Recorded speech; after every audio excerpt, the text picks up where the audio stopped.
Unlike most RPGs on Roblox, we took a gamble and made dash attack a core combat mechanic. And that's just one of the many abilities and system added in Dantozo. Oh, and to that one guy saying that we did the test phase for money, well, you were totally right. We did all this so I could buy a new Lamborghini.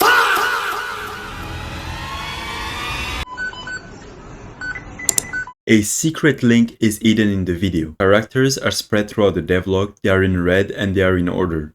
Once you found them all, they complete a YouTube link which will show you an additional leak. Pay attention and good luck in your hunt.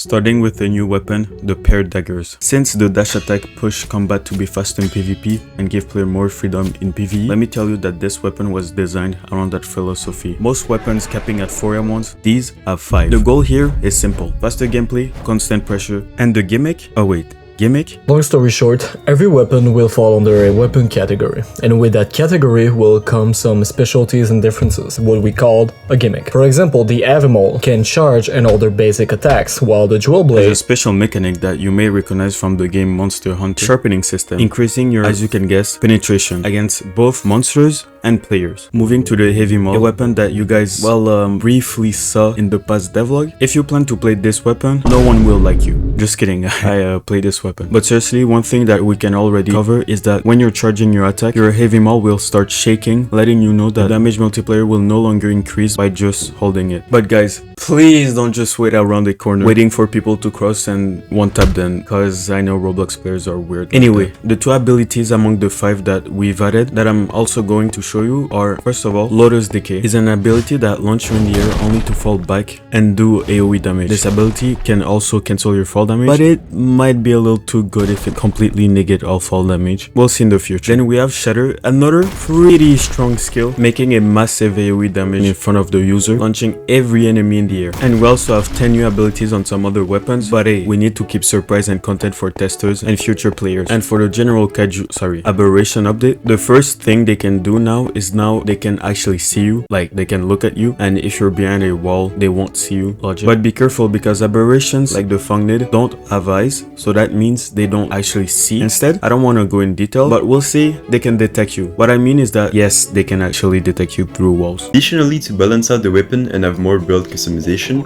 there's an ability capacity system. So let's say you play the battle axe, you have around 10 lessons of nodes to get from your trainer, and then you gotta choose what build you want to go for by swapping the skills in your skill tree, with each skill costing a different amount to balance out the skill set you can have. This also makes us able to put a lot of different things on one weapon without making it too OP.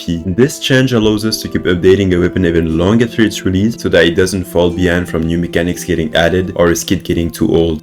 Wait, haven't we forgot about something? What about the tester event? Well,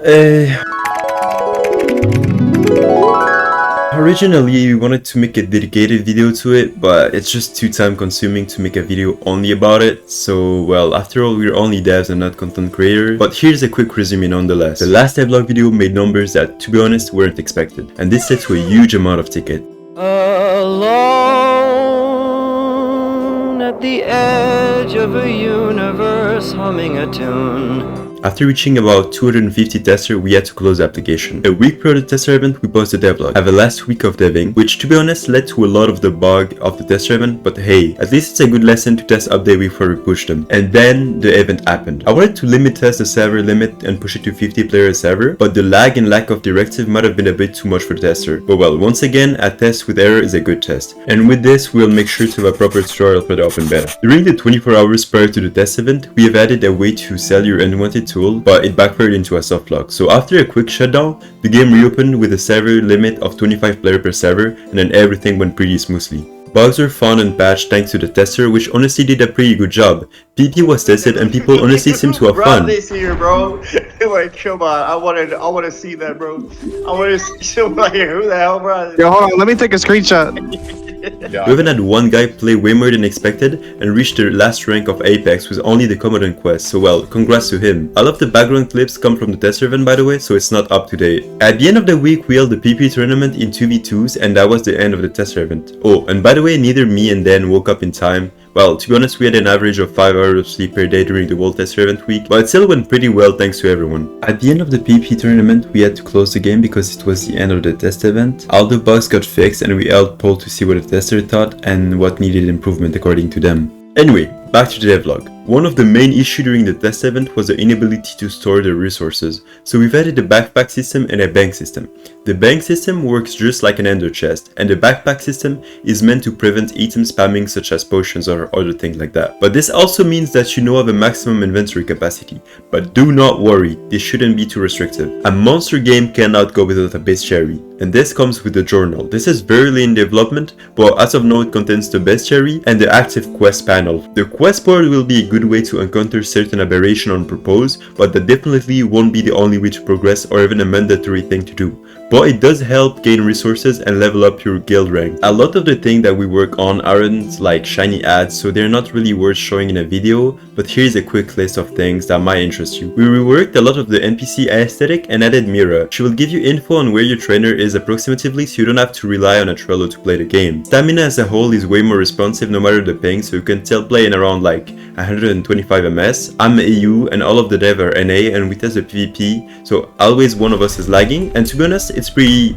okay to play, but I might be a bit biased. Lore is also getting worked on, but as it's really heavily work in progress and might get reworked, we can't really tell you much about it, just know that things are on the go. The more the development of the game is going forward, the more we inevitably have to look for a release. And this means building up the eye. For this, we've added a content creator role that you can apply to by making a ticket that we will review in the Discord. For now, we're pretty light on subscriber requirements. What matters is that you're able to make good content. Big shout out to the fan art that were made during and after the Tester Week event. We're really grateful for this. Also, were you able to find all of the letter during the video?